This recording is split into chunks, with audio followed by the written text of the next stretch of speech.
Hi friends, आज हम पढ़ने वाले हैं क्लास 10th यूपी बोर्ड का प्रश्नावली 1C।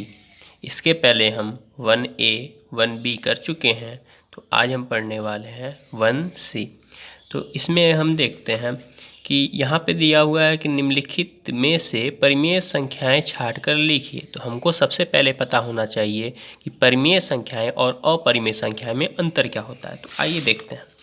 तो देखिए, परिमेय संख्याएं वो होती हैं जो P/Q के रूप में लिखी जा सकें, जहां Q नॉट इक्वल टू 0 हो। मतलब नीचे जो होता है Q की वैल्यू कभी 0 नहीं हो सकती है, और ऊपर और नीचे एक वास्तविक संख्या होती है, और जो Q होता है वो वहाँ पर 0 नहीं होना चाहिए। जैसे एग्जांपल हम देखें, 2/3 ये एक परिमेय संख्याएं हैं, 4/3 ये परिमेय संख्याएं हैं, और 5/4 ये भी परिमेय संख्याएं हैं। जितनी भी संख्याएं अपॉन में लिखी जा सकें, बटे में लिखी जा सकें, वो परिमेय संख्याएं कहलाएंगी। अगर हम लिखते हैं 4, ये भी एक परिमेय संख्या है, क्योंकि इसके नीचे कुछ नहीं है, इसका मतलब इसके बटे में 1 हमेशा रहता है। तो इसका मतलब ये भी बटे के रूप में लिखा जा सकता है, अपॉन के रूप में लिखा गया, तो ये भी परिमेय संख्याएं कहलाएंगी। अगर हम देखें कि अगर कोई वैल्यू है 0.2, ये भी परिमेय संख्याएं कहलाएंगी, क्योंकि अगर हम इसको पॉइंट को हटाते हैं तो पॉइंट को हटाने पर जितने नंबर के बाद पॉइंट होता है उतना 0 नीचे बढ़ जाता है। तो देखिए, कितने नंबर के बाद पॉइंट था, तो 1 नंबर के बाद इधर से पॉइंट है, तो कितना 0 नीचे लिखेंगे, 1 0 लिखेंगे। अब इसको काट देते हैं, 2 1 जा 2, 2 5 जा 10, तो कितना आ गया 1/5। तो ये अपॉन के रूप में लिखा जा सकता है। इसका मतलब ये भी क्या है, हमारा परिमेय संख्या है। अगर हम देखें √4, तो √4 अगर बाहर निकालें रूट से तो आता है इसकी वैल्यू 2। इसका मतलब √4 भी एक परिमेय संख्या है। इसको निकालने के लिए आप जानते हैं, हम यहाँ पे गुणनखंड करते हैं, 2 की पहाड़ा में 2 बार में, 2 की पहाड़ा में 1 बार में। तो इसका लिख सकते हैं 4 = 2 × 2। इसका 2 का जोड़ा बना, 2 का जोड़ा बनाकर 1 2 उसमें से क्या कर लेते हैं, बाहर निकाल लेते हैं, तो वही इसकी वैल्यू हो जाती है। तो ऐसे ही √9 हो गया, इसकी भी वैल्यू हो जाएगी 3, तो ये भी एक परिमेय संख्याएं कहलाएंगी। अब हम देखते हैं, हमने परिमेय संख्या देख लिया, अब हम देखते हैं अपरिमेय संख्याएं क्या होती हैं।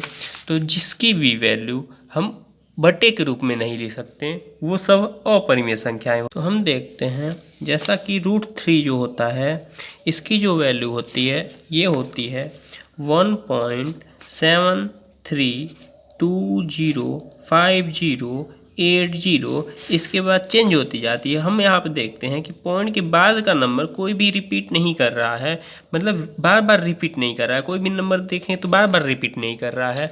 तो जब कोई भी नंबर पॉइंट के बाद का रिपीट नहीं करता है, तो वो जो संख्याएं होती हैं, ये जो संख्या होगी, ये जो √3 होगा, ये अपरिमेय संख्या कहलाएगी। जिसकी वैल्यू पॉइंट के बाद रिपीट न करे, वो संख्याएं अपरिमेय संख्या कहलाती है। जैसा कि हम जानते हैं कि 1/3 हो गया, इसको अगर हम डिवाइड करें तो आएगा 0.333333, ऐसे ही बढ़ता चला जाएगा। तो यहाँ पर हम देखते हैं कि ये जो पॉइंट के बाद वाला जो नंबर है, जो 3 है, ये बार बार रिपीट कर रहा है, तो ये परिमेय संख्या कहलाएगी, क्योंकि इसको बटे के रूप में हम लिख सकते हैं, P/Q के रूप में लिख सकते हैं। लेकिन ये रिपीट नहीं कर रहा था, इसलिए हम इसको P/Q के रूप में नहीं लिख सकते, ये रूट में ही रहेगा। या फिर मोटे तौर पर हम ऐसा समझ सकते हैं कि रूट में अगर कोई अभाज्य संख्या है तो हमेशा अपरिमेय संख्या होगी। जैसे अभाज्य संख्या मतलब जो किसी से न कटे, खुद के अलावा किसी से न कटे। जैसे √5 हो गया, 5 एक अभाज्य संख्या होता है, किसी से नहीं करता, तो ये जो है अपरिमेय संख्या कहलाएगी। √7 हो गया, अपरिमेय संख्या कहलाएगी। √11 हो गया, अपरिमेय संख्या कहलाएगी। √13 हो गया, ये अपरिमेय संख्या कहलाएंगी। तो ये सब हुई हमारी अपरिमेय संख्याएं। और पॉइंट में अगर रहेगा तो पॉइंट के बाद का अगर कोई नंबर ऐसे चेंज होता चला जाता है, रिपीट नहीं करता, तो ये अपरिमेय संख्या कहलाएगा। और यहीं पर अगर पॉइंट के बाद का नंबर कोई रिपीट कर रहा है, बार बार रिपीट कर रहा है, तो ये जो संख्याएं होंगी ये परिमेय संख्याएं होंगी। तो आइए अब हम देखते हैं अपना एक्सरसाइज पे। तो यहाँ दिया है √3। अभी हम √3 की वैल्यू देखे थे। √3 की वैल्यू होती है 1.73205080। ये बार रिपीट नहीं कर रहा, इसलिए ये अपरिमेय संख्याएं कहलाएंगी। यहाँ पर हमको यही छांटना है परिमेय कौन सी और अपरिमेय कौन सी। तो जो √3 क्या होंगी, एक अपरिमेय संख्याएं होंगी। π/3, पाई की वैल्यू भी चेंज होती चली जाती है, वो रिपीट नहीं करती। तो ये भी, और कोई भी अपरिमेय, तो पाई की वैल्यू अपरिमेय होगी और इसको 3 से डिवाइड करेंगे तो अपरिमेय किसी भी नंबर से डिवाइड करें या फिर जोड़ें, चाहे घटाएं या फिर गुणा करें, तो हमेशा अपरिमेय संख्याएं भी होती हैं। तो ये भी अपरिमेय संख्या होती है। ये देखिए, ये बटे के रूप में लिखा हुआ है, और जो भी संख्या हम बटे के रूप में लिख सकते हैं वो परिमेय संख्या कहलाती हैं। तो ये परिमेय संख्या कहलाएंगी। और यहाँ आप देखते हैं कि √4 जो होता है, √4 जैसे यहाँ पे √4 की वैल्यू कितनी होती है, 2 होती है। तो यहाँ पे इसकी वैल्यू हो जाएगी 2 और मल्टीप्लाई हो जाएगा 3 में, तो 2 3 या 6। तो ये रूट में नहीं रहा, बाहर निकल गया, तो जो 6 होगा वो परिमेय संख्या कहलाएगा। अब यहाँ पे इसको अगर हम सॉल्व करें तो रूट, यहाँ पे लिखा हुआ है रूट में 4 होल 1/4, इसको अगर हम सॉल्व करते हैं तो यहाँ पर हम देखते हैं 4 4 या 16, 16 और 1 17, तो यहाँ पर हो जाएगा √17/4। यहाँ से 4 तो बाहर निकल जाएगा रूट से, तो 4 तो बाहर निकल के 2 बन जाता है, लेकिन 17 अंदर ही रह जाएगा। तो ये अपरिमेय संख्या है, और अपरिमेय संख्या को हम 2 से भाग करेंगे या फिर किसी भी नंबर से भाग करेंगे, वो हमेशा अपरिमेय संख्या ही होगी। इसलिए हमारा जो ये √4 होल 1/4 है, ये अपरिमेय संख्या ही रहेगा।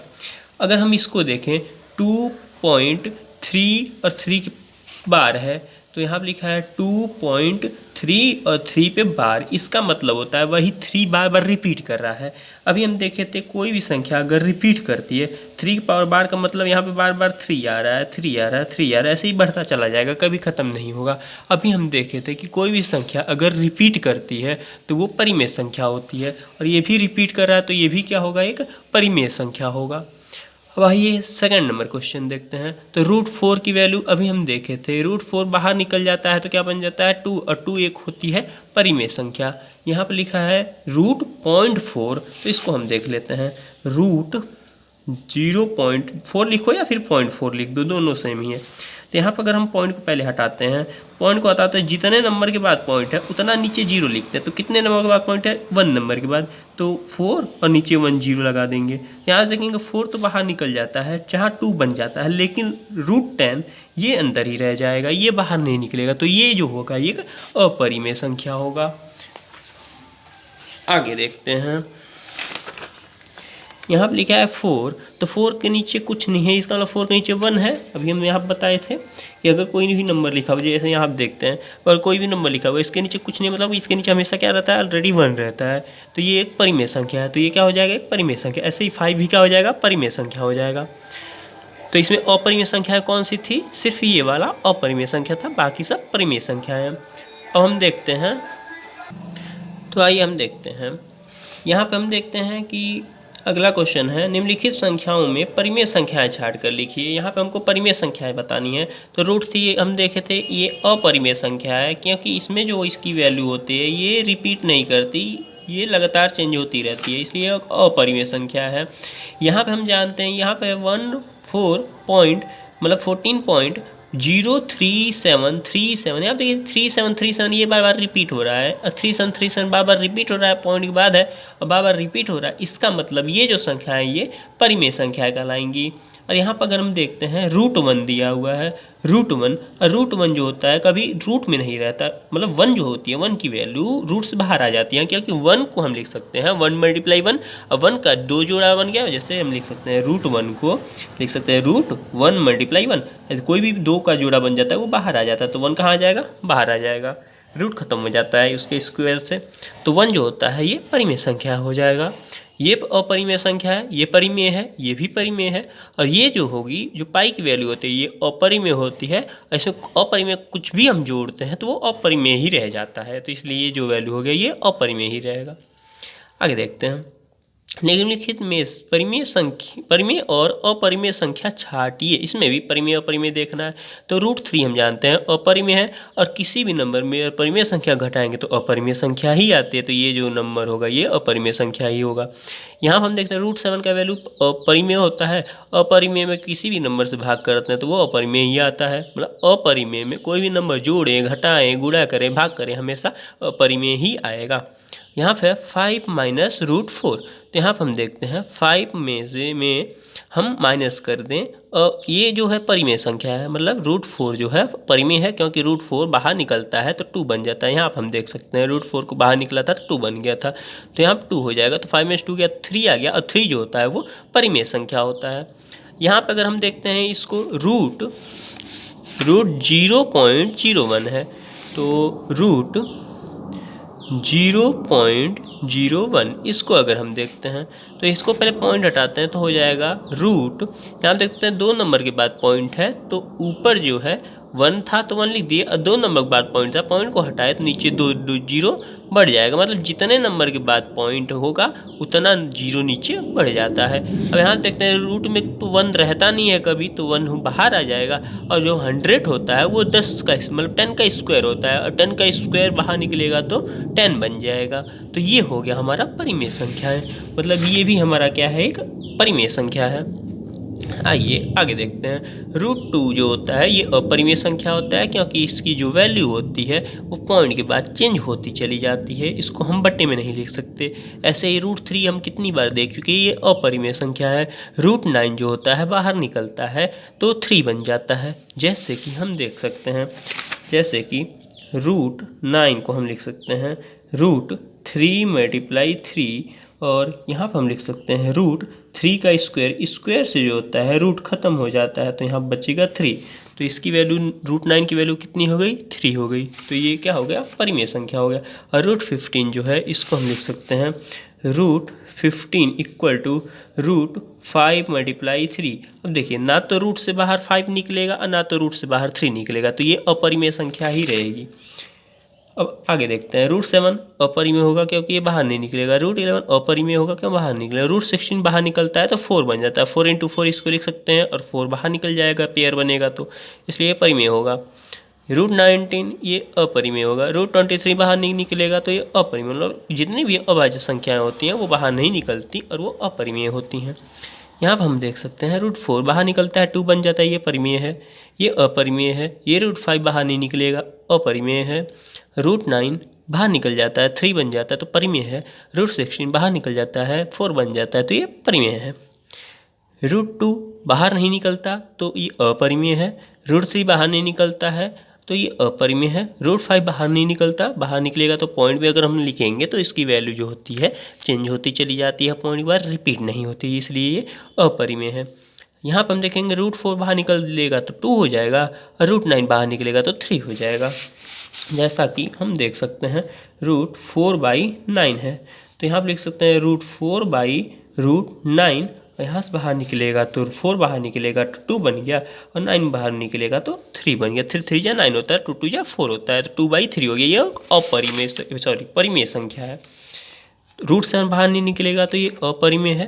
√9 बाहर निकलता है, √0.9 है, तो √0.9 को अगर हम देखते हैं √0.9, तो देखिए लिख सकते हैं इसको √9 पॉइंट को हटाते हैं तो उतना जीरो नीचे लग जाता है, इसके साथ भी रूट रहेगा तो उतना जीरो नीचे लग जाता है। तो यहाँ पे 9 जो होता है बाहर निकलता है तो 3 बन जाता है, और 10 जो होता है बाहर नहीं निकलेगा वो तो रूट में ही रह जाएगा, तो ये हो गया 3/√10। तो √10 अपरिमेय, और अपरिमेय में किसी भी नंबर अपरिमेय संख्या में या फिर अपरिमेय संख्या से किसी भी नंबर को भाग देते हैं तो वो अपरिमेय संख्या ही आती है, तो ये अपरिमेय संख्या ही होगी। आगे देखते हैं, यहाँ पर बोल रहा है सिद्ध करना है कि 2 + 3 √2 एक अपरिमेय संख्या है। तो हम 1b में पढ़ चुके थे सिद्ध करने के लिए, तो कृपया आप 1b जाके देख सकते हैं। निम्नलिखित में से परिमेय संख्याएं और परिमेय संख्याएं कौन सी हैं। बोल रहा है परिमेय संख्याएं और अपरिमेय संख्याएं कौन सी है, ये हमको देखना है। तो पाई की वैल्यू जो होती है ये तो अपरिमेय होती है, क्योंकि इसकी वैल्यू चेंज होती रहती है पॉइंट के बाद। 3.142 होता है, उसके बाद और चेंज होता चला जाता है। 22/7 जो होती है ये पाई की एक वैल्यू होती है, लेकिन ये एग्जैक्ट वैल्यू नहीं होती है, लगभग में होती है, इसलिए इसको बटे में लिख सकते हैं। लेकिन पाई की वैल्यू जो एग्जैक्ट वैल्यू होती है वो बटे में नहीं लिख सकते, क्योंकि वो एक अपरिमेय संख्या होती है और ये एक क्या है, परिमेय संख्या है। देखिए यहाँ दिया हुआ है पाई की वैल्यू 3.14 दिया हुआ है, ये पूरी वैल्यू नहीं दी हुई है, तो इसलिए ये परिमेय होगी। अगर पूरी वैल्यू दिया रहता तो ये अपरिमेय होता। यहाँ पर हम देख सकते हैं रूट 0.9 दिया हुआ है, तो रूट देखिए अभी हम इसको हम चेक किए थे, यहाँ पे देखिए रूट 0.9 दिखा था, दोनों एक ही है, ये भी है वही है, ये भी वही है, तो ये अपरिमेय आया था, ये भी क्या होगा, अपरिमेय हो गया। तो ये हमारा खत्म हो गया प्रश्नावली 1C। आगे का वीडियो